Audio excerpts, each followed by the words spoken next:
Hello everyone, मैं रामजी द्विवेदी आपके लिए लेकर आया हूँ दिल्ली सल्तनत का एक अगला टॉपिक जिसका नाम है तुगलक राजवंश। तुगलक राजवंश जैसा कि आप देख रहे हैं बोर्ड पर, मैंने उसमें शासनकाल लिखा हुआ है। ये बताया हुआ है कि तुगलक राजवंश 1320 ईस्वी से लेकर 1414 ईस्वी तक शासन सत्ता पर रहता है। अपने 94 वर्षों के शासनकाल के दौरान दिल्ली सल्तनत में कई महत्वपूर्ण उपलब्धियों को जोड़ने वाला ये राजवंश था। इसके साथ ही दिल्ली सल्तनत में अधिकतम समय तक शासन करने वाला भी राजवंश तुगलक राजवंश ही था। इस 94 वर्षों में हम देखेंगे कि 3 प्रमुख शासक एवं 5 अन्य शासकों का विवरण हमें मिलता है कि इन्होंने विविध कालखंड में शासन किया। प्रारंभिक 58 वर्षों में जो 3 शासक हुए, इन्होंने तुगलक डायनेस्टी को एक सुदृढ़ता प्रदान की और अंतिम के 26 वर्षों में जो 5 शासक हुए, उन्होंने बेसिकली जो तुगलक राजवंश पतन की ओर अग्रसर हो रहा था उसे और ज़्यादा सुनिश्चित कर दिया। अब हम इनके 8 शासकों के बारे में बात करें तो आप देखेंगे कि इस राजवंश का संस्थापक गयासुद्दीन तुगलक 1320 ईस्वी से लेकर 1325 ईस्वी तक शासन करता है। उसके बाद उसका पुत्र जौना खां, जिसे हम मोहम्मद बिन तुगलक के नाम से जानते हैं, इसकी एक अन्य उपाधि उलुग खां भी थी, जिसने शासन सत्ता 1325 ईस्वी से लेकर 1351 ईस्वी तक उपभोग की। उसके बाद फिरोज शाह तुगलक एक अन्य शासक बनता है, जिसने 1351 ईस्वी से लेकर 1388 ईस्वी तक शासन किया। फिरोज शाह तुगलक के बाद उसके जो उत्तराधिकारी हुए वो उतने सक्षम नहीं थे कि वो तुगलक राजवंश को और आगे तक ले जा सकें या तुगलक वंश की जो स्थिति थे उसे ही यथावत बरकरार रख सकें। तो आप देखेंगे कि इन 58 वर्षों के बाद जो 26 वर्ष आए, उन 26 वर्षों में कई उत्तराधिकारी आए और गैराम जैसे साबित हुए। इस कड़ी में चौथे शासक, जिसका नाम गयासुद्दीन तुगलक सादुती था, जिसने 1388 से 89 अर्थात 1 वर्ष 2 वर्ष के अंतराल तक ही शासन किया। तुगलक के बाद अगला जो शासक आपको देखने को मिलेगा, 5वां, अबू बकर शाह, जो लगभग 89 से 90 ईस्वी तक रहा।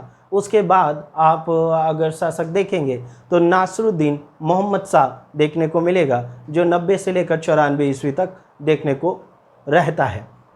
अगला शासक बस 1 वर्ष अर्थात कुछ समय तक के लिए ही रहता है, जिसका नाम अलाउद्दीन सिकंदर शाह है, जो 1394 ईस्वी में ही रहता है।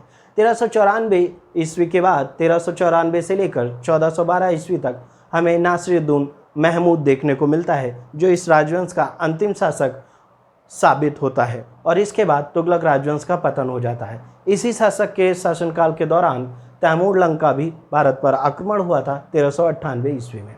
लेकिन हम इनके राजनीतिक इतिहास प्रारंभ करने से पहले हम ये जानने की कोशिश करते हैं कि इनके प्रारंभिक शासकों ने सत्ता कैसे हासिल की, और उससे भी पहले ये जानने की कोशिश करते हैं कि दिल्ली सल्तनत में तुगलक राजवंश आया कैसे, ये कौन थे। ऐसे ही कुछ प्रश्नों का जवाब हम ढूंढने का प्रयास करते हैं। तो सर्वप्रथम आप जानते हैं कि तुगलक राजवंश से पहले शासन सत्ता पे खिलजियों का शासन चल रहा था और अंतिम खिलजी शासक कुतुबुद्दीन मुबारक शाह खिलजी से सत्ता हस्तांतरण नासिरुद्दीन खुसरो खान ने किया और उस नासिरुद्दीन खुसरो का पतन करके गयासुद्दीन तुगलक सत्ता पर बैठा था और एक नया राजवंश स्थापित किया, जिसका नाम था तुगलक राजवंश। तुगलक बेसिकली इनका व्यक्तिगत नाम था, ना कि कोई जाति जो समीकरण था उससे इसका लेना देना था। इस संदर्भ में हम तुगलक राजवंश की उत्पत्ति और नामांकन पर बात करें तो आप देखेंगे कि अमीर खुसरो ने अपनी पुस्तक तुगलकनामा में हमें ये बताने का प्रयास किया है कि जो तुगलक नाम है वो शासक का व्यक्तिगत नाम है, ना कि कोई जातीय नाम, अर्थात वो इन्हें साधारण ही कुल का बताते हैं। वहीं हम इब्न बतूता के रहला में देखें तो उन्होंने बताया है कि तुगलक बेसिकली तुर्किस्तान और सिंध की पहाड़ियों के बीच कहीं रहने वाले करोना तुर्क जाति जो वंश था उससे रिलेटेड थे। अब ये जो करोना तुर्क था ये केवल उस राजवंश से रिलेटेड था। वर्तमान में जो महामारी है कोरोना, उससे इनका कोई लेना देना नहीं है, अर्थात आप बस अपने कोरोना तुर्क जो एक जाति जनजाति स्पेशता थी वो उससे रिलेटेड थे। और इस कारण आगे आप देखेंगे कि इन्होंने इस राजवंश को तुगलक राजवंश और साथ साथ तुर्क सत्ता का आखिरी राजवंश माना जाता है। इसके बाद जो शासन करते थे वो तुर्क जनजाति से या तुर्क जाति से बिल्कुल भी बिलोंग नहीं करते थे।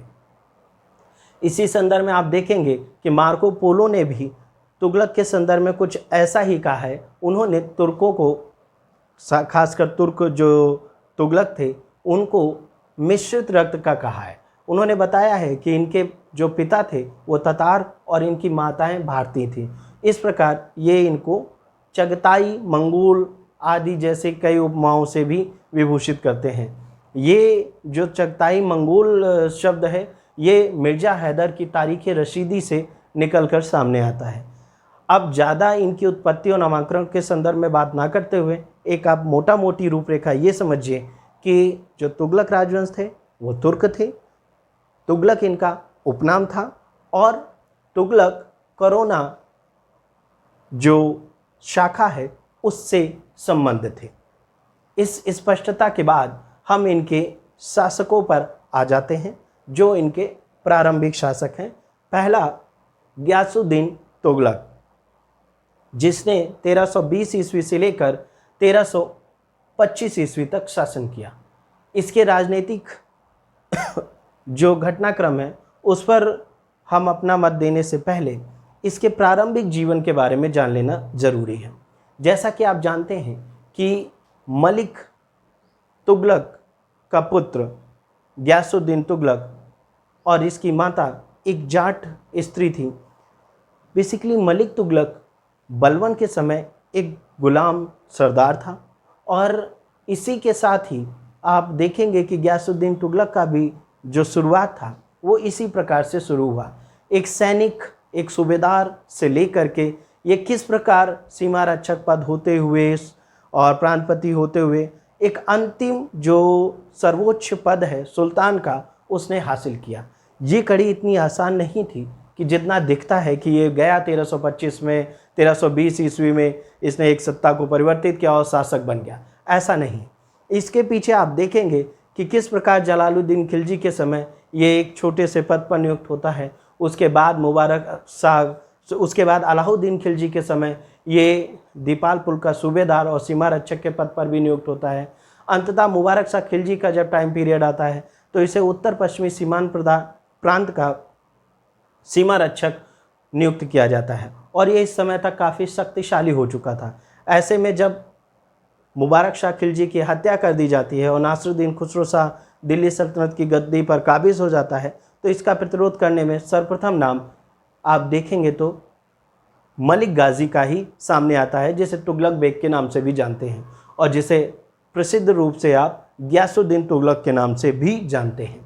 तो इसने सर्वाधिक विरोध किया और नासिरुद्दीन खुसरो खां के विरुद्ध इस्लाम खतरे में है और जिहाद जैसे नारों को लेकर के वहाँ के ज़्यादा से ज़्यादा लोग, खासकर जो गुलाम सरदार थे और जो खिलजी राजवंश के राजभक्त थे, उनका समर्थन हासिल किया और नासिरुद्दीन खुसरो शाह का पतन किया, उसकी हत्या कर दी। और वही सरदारों ने इसको राज सत्ता पे बैठाने के लिए अग्रसर किया। अर्थात दिल्ली सल्तनत का ये पहला राजवंश था जिसे सर्वसम्मति से शासन सत्ता मिली। इस मामले में आप देखेंगे कि तुगलक राजवंश काफ़ी ज़्यादा महत्वपूर्ण है। दिल्ली सल्तनत में ये न केवल अधिकतम समय तक शासन करने वाला राजवंश था, इसने दक्षिण भारत को सर्वप्रथम दिल्ली सल्तनत में शामिल करने वाला राजवंश भी यही था। दिल्ली सल्तनत का सर्वाधिक साम्राज्य विस्तार जिस समय हुआ उस समय भी जिस राजवंश का शासन चल रहा था वो तुगलक राजवंश था। दिल्ली सल्तनत में पहली बार कल्याणकारी और प्रजाहित के चीज़ों को देख करके जिस राजवंश का शासनकाल देखा जा सकता है या कहा जा सकता है वो भी तुगलक राजवंश ही था। तुगलक राजवंश ने मध्यवर्ती नीति का अनुसरण किया जिसमें बहुत ज़्यादा ना तो कठोरता थी ना बहुत ज़्यादा उदारता थी। इन चीज़ों को मैं आगे के शासकों में आपको और ज़्यादा वर्णित रूप से या विस्तृत रूप से बताता रहूँगा। अब हम बात कर लेते हैं गियासुद्दीन तुगलक के बारे में। गियासुद्दीन तुगलक जब 1320 ईस्वी में शासन सत्ता पर बैठता है उसने लगभग 5 वर्षों तक शासन किया, 1325 ईस्वी तक। इन 5 वर्षों के दौरान इसने एक राजवंश की स्थापना की जिसे आप तुगलक वंश के नाम से जानते हैं। स्थापना करना तो बहुत आसान है लेकिन उस वंश को और सुदृढ़ता और खासकर सुल्तान के पद को प्रतिष्ठा प्रदान करना और अपने आगे आने वाली पीढ़ियों को एक सुरक्षित या कहें सुदृढ़ साम्राज्य को दे जाना किसी भी चुनौती से कम नहीं है। ऐसे में गयासुद्दीन तुगलक के सामने कई चुनौतियां सामने खड़ी हुई थी। उन चुनौतियों को आप देखेंगे तो आप उनको सैनिक, प्रशासनिक, आर्थिक, राजनीतिक और राजत्व जैसे कई मुद्दों पर बांट सकते हैं कि ये प्रशासनिक जो चुनौतियां थीं वो इस प्रकार से जुड़ी हुई थी। इस संदर्भ में सबसे पहले उसने चुनौतियों को निपटने का प्रयास राज व्यवस्था को सुदृढ़ करने और नासरुद्दीन खुसरो शाह के समय जो अव्यवस्था राज्य में व्याप्त हो गई थी उसे दूर करने से प्रारंभ किया। सर्वप्रथम आप देखेंगे कि गयासुद्दीन तुगलक ने यह आदेश निकाला कि नासरुद्दीन खुसरो ने जो धन राज्य का ऐसे ही बांट दिया था लोगों को, उनको वापस करना प्रारंभ किया। अर्थात जो धन उसने अपने समर्थन में सूबेदार, गुलाम और विभिन्न लोगों को दिया था वो पुनः उनसे वापस लेकर राजस्व में एकत्रित किया जा रहा था। ऐसे में एक वाकया सूफी संत निज़ामुद्दीन औलिया के सामने भी घटित होता है, जब गयासुद्दीन तुगलक उनको भी नासरुद्दीन खुसरो द्वारा दिए गए 5 लाख टंके वापस मांगने के लिए कहते हैं, तो संत निज़ामुद्दीन औलिया ये कहकर मना कर देते हैं कि ये धन तो वैसे भी जनता का था और उन्होंने जनता के हित के लिए उसे बांट दिया, अब उनके पास कोई पैसा नहीं है जो वो वापस कर सके। इसको लेकर के सुल्तान और निज़ामुद्दीन औलिया में थोड़ा सा मनमुटाव हो गया था, जो आगे हमें इनके संबोधन में देखने को मिलेगा, जो मैं आगे आपको बताऊंगा। अब धन एकत्रित करने के बाद इनका जो प्रमुख कार्य प्रशासनिक शिथिलता जो हो चुकी थी उसको और सुदृढ़ करना था। इस प्रशासनिक शिथिलता में उन्होंने सैनिक सुधार भी लागू किए। सैनिक सुधार में आप देखेंगे तो सर्वप्रथम अलाउद्दीन खिलजी ने जो हुलिया और दाग प्रथा प्रचलित की थी उसे प्रभावी ढंग से लागू करने वाला गयासुद्दीन तुगलक था। इसने सैनिकों का हुलिया बाकायदा लिखना प्रारंभ करवाया, घोड़ों पर दाग निशान बनवाना प्रारंभ कराया, साथ ही सैनिकों को वेतन टाइम टू टाइम मिलता रहे, अर्थात समय पर उसे वेतन की प्राप्ति होती रहे, इस चीज़ को भी सुनिश्चित करने के लिए रजिस्टर बनवाया जिसमें उनके वेतन मद की चीज़ों का विवरण रखा जाता था और इस रजिस्टर को वो खुद भी अवलोकन करता था जिससे किसी प्रकार का कोई भी अव्यवस्था व्याप्त ना हो। इस प्रकार दिल्ली सल्तनत का ये पहला सुल्तान बना जिसने वेतन संबंधी रजिस्टर का भी अवलोकन करना प्रारंभ किया। इस सैनिक सुधार के साथ साथ इसने उस समय की यातायात और डाक व्यवस्था में भी काफ़ी ज़्यादा आमूलचूल परिवर्तन कराए। यातायात व्यवस्था में आप देखेंगे कि कई मार्गों का पुनर्निर्माण कराया गया जिससे शीघ्र आवाजाही संभव हो सके और इसी के तहत डाक व्यवस्था को भी उन्नत जो स्थिति में थी उसमें परिणित कराया। डाक व्यवस्था की ये हालत आ गई थी कि 3 से 4 दिन में देवगिरी से सूचना दिल्ली पहुंच जाया करती थी हकारों के माध्यम से। इसका एक सुदृढ़ नेटवर्क इन्होंने तैयार करवाया था। 3 से 4 मील की दूरी पे चौकियों की स्थापना की थी जो घोड़े और पैदल संदेश वाहक बेसिकली बरीदों के माध्यम से सूचना पड़ती थी सूचना विभाग में, और इस सूचना विभाग का जो प्रमुख होता था उसे बरीद मुमालिक कहा जाता था जो बेसिकली सूचना विभाग या डाक चौकी का प्रमुख होता था। और यहाँ पर एक खास ध्यान देने वाली बात है, जो मैं डाक व्यवस्था के सुदृढ़ की बात कर रहा हूँ ये शाही डाक व्यवस्था से संबंधित है, ना कि सामान्य डाक व्यवस्था से। आम आदमी अभी भी इससे वंचित था। जैसा कि आप आज देख सकते हैं कि हम कोई भी स्पीड पोस्ट या कर सकते हैं, ये उस समय की व्यवस्था नहीं थी, ये केवल शासकों से लिए ही जुड़ी हुई थी। डाक व्यवस्था के सुदृढ़ के बाद आप देखेंगे इस प्रकार का जो विवरण है वो इब्न बतूता के रहला में हमें बखूबी मिल जाता है। अब बात आ जाती है प्रशासनिक सुधारों के साथ साथ आर्थिक सुधार। आर्थिक सुधार आप जब देखेंगे तो गयासुद्दीन तुगलक से पहले आर्थिक सुधारों की एक कड़ी चली हुई थी अलाउद्दीन खिलजी द्वारा, लेकिन उसके जाने के बाद वो कड़ाई से पालन नहीं हो सका, उसमें बहुत ज़्यादा अव्यवस्था व्याप्त हो गई। ऐसे में गयासुद्दीन तुगलक ने सबसे पहले तो भू राजस्व जो उपज के आधार पर लिया जा रहा था उसे हटा दिया। अब हस्मकल और गल्ला बख्शी या बटाई के आधार पर राजस्व का निर्धारण हो रहा था। राजस्व अब आधे की जगह 1/3 से 1/5 तक लिया जा रहा था। राजस्व के साथ साथ इसने एक और नियम बनाया कि प्रति वर्ष 1/10 से लेकर 1/11 से ज़्यादा बढ़ोतरी नहीं की जा सकती थी। इसने जो मध्यवर्ती राजस्व जमा करने वाले खुद मुकद्दम थे उनके अधिकारों को पुनः वापस कर दिया, एक शर्त के साथ कि ये कृषकों का शोषण नहीं करेंगे।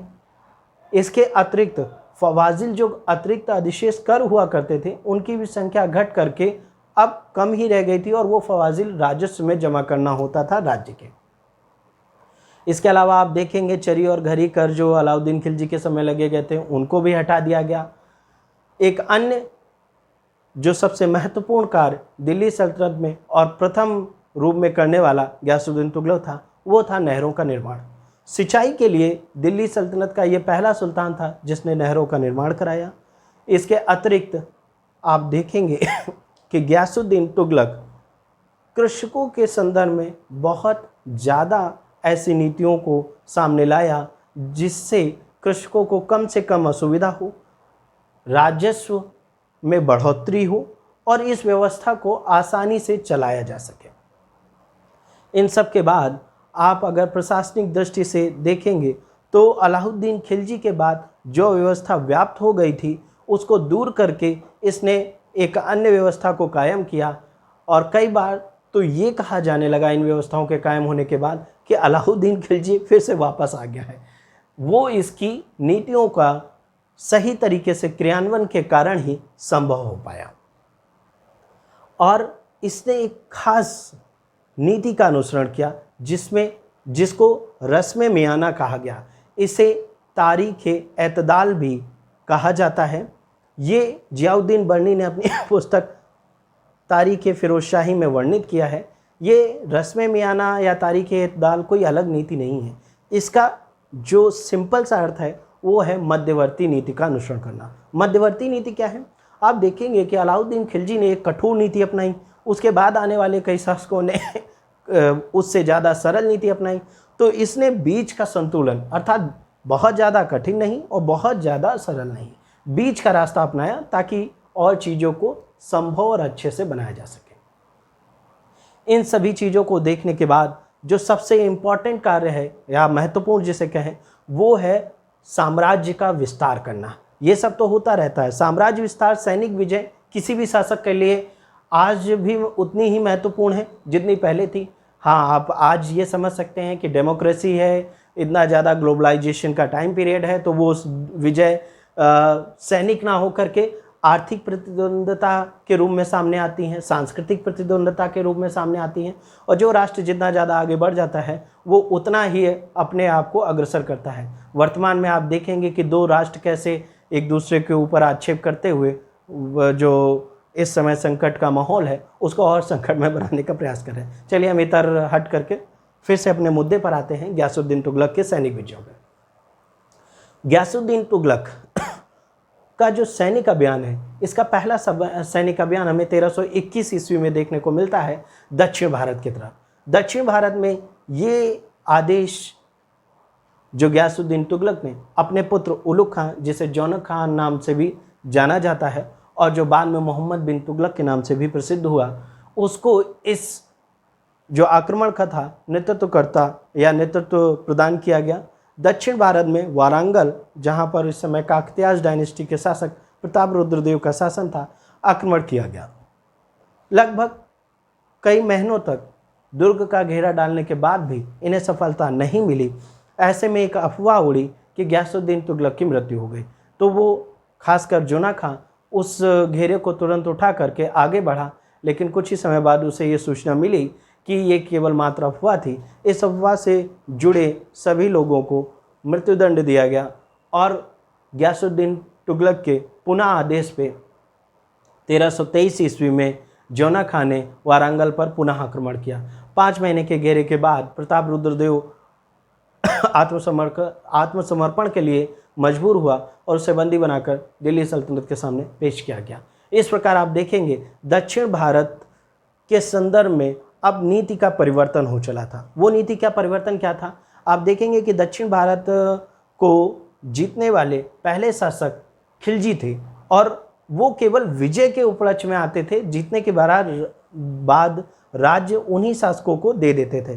किंतु यहाँ अब परिवर्तन हो रहा है, यहाँ दिल्ली सल्तनत में उस विजित राज्य को मिला लिया जा रहा है। अर्थात साम्राज्य का विस्तार किया जा रहा है और अब वहाँ सीधे केंद्रीय शासन का नियंत्रण होता था, ना कि कोई क्षेत्रीय शक्ति उस पर शासन करती थी। ऐसे में दक्षिण भारत को साम्राज्य में शामिल करने वाला पहला राजवंश और पहला शासक गयासुद्दीन तुगलक और राजवंश तुगलक साबित हुआ, और वारंगल वो पहला क्षेत्र था जो इसमें शामिल हुआ। किसमें? दिल्ली सल्तनत में। और दिल्ली सल्तनत, वारंगल का तात्पर्य आप समझ जाइए, वो काकतीयाज डायनेस्टी की बात कर रहे हैं। काकतीयाज डायनेस्टी वर्तमान में तेलंगाना का जो पोर्शन है उससे रिलेटेड है। और मैं ये बिल्कुल नहीं पूछूंगा कि वर्तमान में तेलंगाना के सीएम कौन है, आपको पता ही होगा, KCR राव। चलिए हटाइए, हम अपने टॉपिक पे पुनः आ जाते हैं। गयासुद्दीन तुगलक की इस विजय के साथ ही जब जौना खां आगे बढ़ता है तो उसे जाजनगर उड़ीसा पर भी आक्रमण करता है। इस समय जाजनगर पे भानुदेव द्वितीय का शासन है, जो लगभग 1306 ईस्वी से लेकर 1328 ईस्वी तक शासन करता है। इस पर आक्रमण करने का एक कारण अन्य भी था कि इसने प्रताप रुद्र देव की सहायता की थी। ऐसे में जौना खां ने इसको भी परास्त किया और आगे बढ़ते हुए ये दिल्ली सल्तनत की ओर पहुँचे। इसके बाद बंगाल की विजय और तिरहुत की विजय गयासुद्दीन तुगलक की अंतिम विजय थी। 1324-25 ईस्वी में गयासुद्दीन तुगलक ने बंगाल में व्याप्त अव्यवस्था को दूर करने का प्रयास किया और उसे दिल्ली सल्तनत के जोड़ने का भी प्रयास किया। आप देखेंगे कि बलबन के शासनकाल में ही बंगाल का जो कनेक्शन था वो दिल्ली सल्तनत से टूट जाता है। जैसा कि बुगरा खां, उसका पुत्र, वहाँ अलग शासन कर रहा होता है, कैकुवाद यहाँ अलग शासन कर रहा होता है, इसका दिल्ली सल्तनत से कोई लेना देना नहीं होता है। और यही प्रक्रिया फिरोज शाह हिमसुद्दीन और उनके उत्तरवर्ती शासकों के समय देखने को मिलती है। गयासुद्दीन तुगलक के समय भी जो उनके 4 उत्तराधिकारी थे उसमें बंगाल के शासन को लेकर का व्यवस्था प्राप्त हो गई थी। उसको दूर करने के लिए गयासुद्दीन तुगलक ने वहाँ पर आक्रमण किया और बंगाल को विजित किया। बंगाल के साथ साथ ये आगे बढ़ते हुए उत्तरी बिहार, जिसे आप तिरहुत के नाम से जानते हैं, उसको भी विजित किया। उस समय तिरहुत बेसिकली जो वर्तमान में मिथिला है उसे तिरहुत कहा जाता है और ये उत्तर बिहार का क्षेत्र है। यहाँ पर कर्नाट वंश के शासक हरिदेव सिंह का शासन था, उनको परास्त किया जाता है। हरिदेव सिंह भागकर नेपाल चले जाते हैं और दिल्ली सल्तनत में उत्तरी बिहार को पहली बार सम्मिलित करने वाला भी जो शासक था वो गयासुद्दीन तुगलक था और जो राजवंश था वो तुगलक राजवंश था। इस प्रकार आप देखेंगे कि तुगलक राजवंश ने एक बृहद साम्राज्य के निर्माण करने का प्रयास शुरू कर दिया था, अपने शासन व्यवस्था को सुदृढ़ कर दिया था और एक केंद्रीय शासन का विस्तार काफ़ी बृहद स्तर पर किया था। अब विजय करने के बाद जब ये 6 किलोमीटर दूर रह गए थे दिल्ली से, अफगानपुर के पास, वहाँ पर ये रुके और वहाँ पर इन्होंने सूफी संत निज़ामुद्दीन औलिया को एक संदेश भेजा कि हम दिल्ली आ रहे हैं, वो राजधानी खाली कर दें। ऐसे में निज़ामुद्दीन औलिया का एक वाक्य बहुत ही फेमस है। उन्होंने गयासुद्दीन तुगलक के लिए कहा था कि हुनुजे दिल्ली दूरस्ते, अर्थात सुल्तान अभी दिल्ली दूर है। ऐसे में आप देखेंगे कि अफगानपुर में विजय महोत्सव अपनाया जा रहा था, एक लकड़ी का महल बनाया गया था जौना खां द्वारा और वहाँ पर इनकी विजय के संबंध में उत्सव मनाया जा रहा था। ऐसे में ही हाथियों के प्रदर्शन के समय एक दुर्घटना घटित होती है जिसे हम अफगानपुर की दुर्घटना के नाम से भी जानते हैं और जो फरवरी-मार्च सन 1325 ईस्वी में घटित होती है। इस दुर्घटना में यहाँ इनके शासक अर्थात जो शासक था गयासुद्दीन तुगलक, उसकी मृत्यु हो जाती है।